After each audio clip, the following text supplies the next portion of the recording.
Hello everyone, welcome to biology bites. तो आज हम शुरू करने वाले हैं मेंस्ट्रुअल साइकिल, जो कि पार्ट है फीमेल रिप्रोडक्शन का। ठीक है, तो एक मेंस्ट्रुअल साइकिल होती क्या है? देखो, अगर हम इसकी डेफिनेशन की बात करें तो ऐसे साइक्लिक चेंजेस जो कि वुमेन के लाइफ में उसके रिप्रोडक्टिव एज में होते हैं, उसको हम बोलते हैं मेंस्ट्रुअल साइकिल। ठीक है, the event cyclic events that takes place in a rhythmic fashion during the reproductive period of woman's life is called menstrual cycle. Reproductive period means जो प्यूबर्टी के बाद जब menstrual cycle शुरू हो जाती है, इसी मंथली साइकिल को हम बोलते हैं menstrual cycle.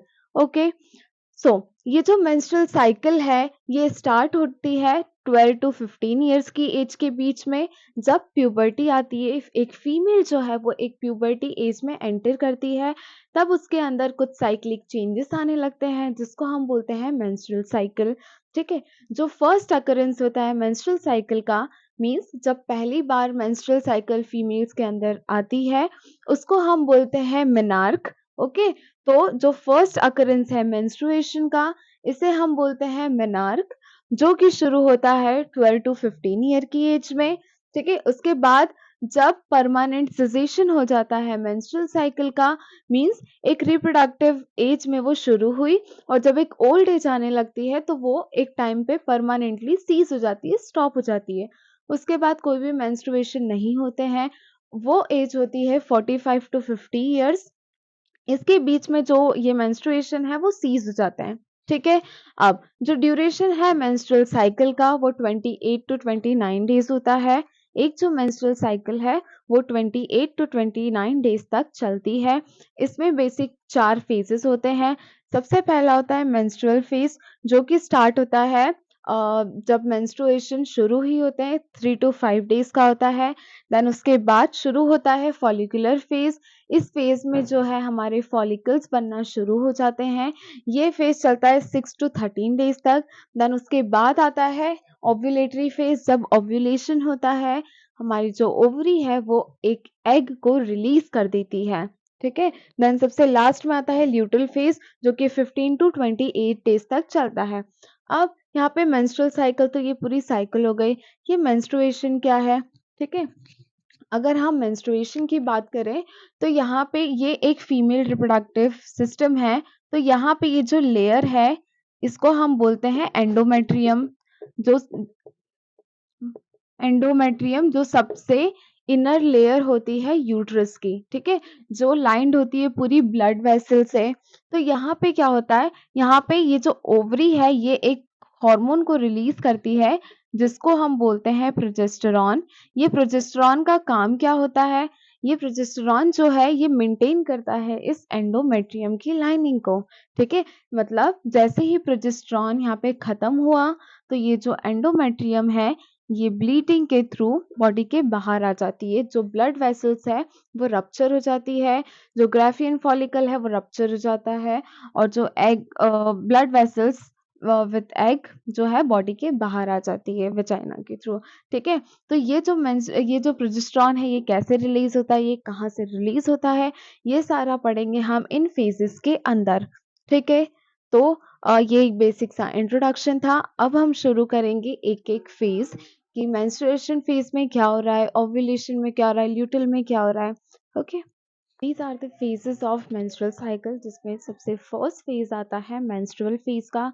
मेंस्ट्रुअल फेज में क्या होता है कि जब भी प्रोजेस्टेरॉन का लेवल 0 हो जाता है तो ये जो एंडोमेट्रियम लाइनिंग है ये मेंटेन नहीं होती है, और जो अनफर्टिलाइज्ड एग है वो इस ब्लड वेसल्स के साथ एंडोमेट्रियम के साथ वजाइना से बाहर हो जाता है ब्लीडिंग के साथ। ठीक है, इसको हम बोलते हैं मेंस्ट्रुएशन। यही मैंने इसकी डेफिनेशन लिखी है। It is a process of shedding of uterus lining, जो कि एंडोमेट्रियम लाइनिंग होती है सबसे अंदर वाली, वो ब्लड वेसल्स के साथ वजाइना से बाहर आ जाती है monthly basis in the absence of fertilised egg. जो यूट्रस है फीमेल का वो हर महीने खुद को प्रिपेयर करता है एक फर्टिलाइज्ड एग को रिसीव करने के लिए, बट अगर जब उसको फर्टिलाइज्ड एग नहीं मिलता है तो वो इस लाइनिंग को शट ऑफ कर देता है जब प्रोजेस्टेरॉन का लेवल जो है यहाँ पे खत्म हो जाता है। ठीक है, तो जो मेंस्ट्रुअल फेज है वो फर्स्ट से लेके 3 टू 5 डेज तक होता है, जब भी एक फीमेल के अंदर मेंस्ट्रुएशन होते हैं। ठीक है? जैसे ही मेंस्ट्रुअल फेज़ खत्म होता है, उसके बाद क्या होता है, उसके बाद आता है फॉलिकल फेज़, फॉलिक्यूलर फेज़, ठीक है? इसी फॉलिक्यूलर फेज़ को हम प्रोलिफरेटिव फेज़ भी बोलते हैं, क्योंकि यहाँ पे सेल्स का प्रोलिफरेशन होता है, फॉलिकल्स बनना शुरू होते हैं, वापस से जो प्रोजेस्टेरॉन है वो अपना लेवल जो है वो बढ़ाएगा।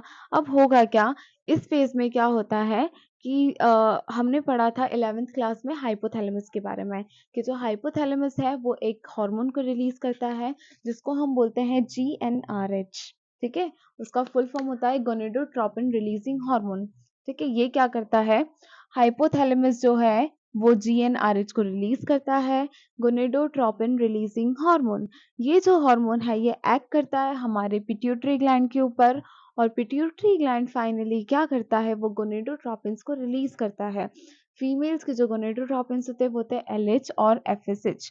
एलएच का फुल फॉर्म होता है ल्यूटिनाइजिंग हार्मोन, ठीक है? और एफएसएच का फुल फॉर्म होता है फॉलिकुलर स्टिमुलेटिंग हार्मोन, ठीक है? तो फॉलिकुलर फेज में क्या होता है, जो फॉलिकुलर फेज जो रहता है वो 6 टू 13 डेज तक होता है, ठीक है? इस फेज में क्या होता है, जो एंडोमेट्रियम जो है वो वापस से रीजनरेट होना शुरू होती है, जो सेल्स है उसका प्रोलिफरेशन होता है, जो एलएच है ल्यूटिनाइजिंग हार्मोन वो धीरे धीरे अपना लेवल जो है वो बढ़ाता है, और जो एफएसएच है वो फॉलिकल्स को फॉलिकल्स के ऊपर एक्ट करता है और ग्राफियन फॉलिकल का फॉर्मेशन करता है। अब जो एफएसएच है वो कैसे एक्ट करता है, ये हमने एक प्राइमरी oocyte देखा, ठीक है? जो कि बने थे एक फीटल ओवरी के अंदर, लेकिन उसका जो मियोसिस था वो वहाँ पे सीज हो गया था, रुक गया था, ठीक है? अगर आपको ये प्रोसेस पढ़नी है तो इसके जस्ट पहले की जो पहले वाला जो वीडियो है oogenesis का, उसमें मैंने ये सारी चीज़ें एक्सप्लेन की है, तो आप वहाँ से पढ़ सकते हैं, ठीक है? फिर उसके बाद क्या होगा, जब एफएसएच इसके ऊपर एक्ट करेगा तो ये आइट साइड और लेयर्स बनाएगा ग्रैन्युलोसा सेल्स की, ठीक है? तो इसने क्या बना दिया, सेकेंडरी oocyte। फिर सेकेंडरी oocyte क्या करेगा, फिर और मैच्योर होगा और ग्रैन्युलोसा सेल्स को अरेंजमेंट करेगा और वो बना देगा tertiary follicle. Then tertiary follicle finally convert हो जाता है ग्राफियन फॉलिकल में, ठीक है? ग्राफियन फॉलिकल में जिसमें एक मैच्योर ओवम प्रेजेंट होता है और बहुत सारी ग्रैन्युलोसा सेल्स की लेयर्स होती है, और वहीं पे एक फ्लूइड फिल्ड कैविटी बनती है जिसको हम बोलते हैं एंट्रम, ठीक है? यहाँ तक प्रोसेस होती है इस फॉलिकुलर फेज की। फॉलिकुलर फेज के लास्ट तक क्या होता है, जो ईस्ट्रोजन है उसका भी लेवल जो है वो एकदम पीक पे चले जाता है, ठीक है? जो ईस्ट्रोजन लेवल है उसका भी सिक्रीशन होता है ईस्ट्रोजन हार्मोन का। जो ईस्ट्रोजन हार्मोन है वो फीमेल्स की बॉडी में उसके सेकेंडरी सेक्सुअल कैरेक्टरिस्टिक को डेवलप करने में हेल्प करते हैं। अब ये सेकेंडरी सेक्सुअल कैरेक्टरिस्टिक्स होते क्या हैं, आपने देखा होगा कि एक जब प्यूबर्टी की एज होती है उसके पहले तक मेल और फीमेल की जो बॉडी रहती है वो सेम सेम रहती है, लेकिन एक पर्टिकुलर एज के बाद मेल की बॉडी अलग डेवलप होने लगती है और फीमेल की बॉडी अलग डेवलप होने लगती है, ठीक है? जो फीमेल है उनके अंदर जो डेवलपमेंट होते हैं वो जैसे ब्रेस्ट डेवलपमेंट होता है, थाइस और हिप्स में अननेसेसरी फैट जो है वो डिपॉजिट होने लगता है, फिर अंडर आर्म्स में और जो भी प्यूबिस पार्ट्स है वहाँ पे हेयर ग्रोथ होने लगते हैं। तो ये सारी जो चीज़ें हैं ये सेकेंडरी सेक्सुअल कैरेक्टरिस्टिक्स हैं, ठीक है? तो ये होते हैं इस एस्ट्रोजन हार्मोन की वजह से। अब अब क्या है, उसके बाद आता है ओव्यूलेटरी फेज। ओव्यूलेटरी फेज में क्या, ये जो ग्राफियन फॉलिकल बना था ये अपना ओवम क्या करेगा, रिलीज कर देगा, ठीक है? The process of release of ovum from Graafian follicle, इस प्रोसेस को हम बोलते हैं ओव्यूलेशन, ठीक है? ये क्या होगा, जब एलएच जो है उसका लेवल पीक पे चले जाएगा तो वो ग्राफियन फॉलिकल को रप्चर कर देगा और ओवम जो है वो बाहर निकल जाएगा। इस प्रोसेस को हम बोलते हैं ओव्यूलेशन, जो कि होता है 14th डे में, ठीक है? यहाँ से जो ग्राफियन फॉलिकल बना है यहाँ से ओव्यूल निकल के फैलोपियन ट्यूब में चले जाता है, ठीक है? ये होता है ओव्यूलेटरी फेज में। देन उसके बाद आता है लास्ट फेज जिसको हम बोलते हैं ल्यूटल फेज। ल्यूटल फेज जो है वो 15 से लेके 28 डेज तक होता है, ठीक है? इसमें क्या होता है, जो रप्चर फॉलिकल है, जो फॉलिकल रप्चर हो गया था जिसने ओवम को रिलीज कर दिया था, अब वो क्या करेगा, वो कन्वर्ट हो जाएगा कॉर्पस ल्यूटम में, ठीक है? फॉर एग्जांपल अगर ये एक फॉलिकल था तो ये रप्चर हो गया, तो ये ऐसे दो पार्ट्स में डिवाइड हो गया, ठीक है? तो ये जो है, ये जो इसके रूमिनेंट्स है रूमिनेंट्स मतलब बचे हुए जो पार्ट है वो क्या करेंगे, वो बनाएंगे कॉर्पस ल्यूटम, ठीक है।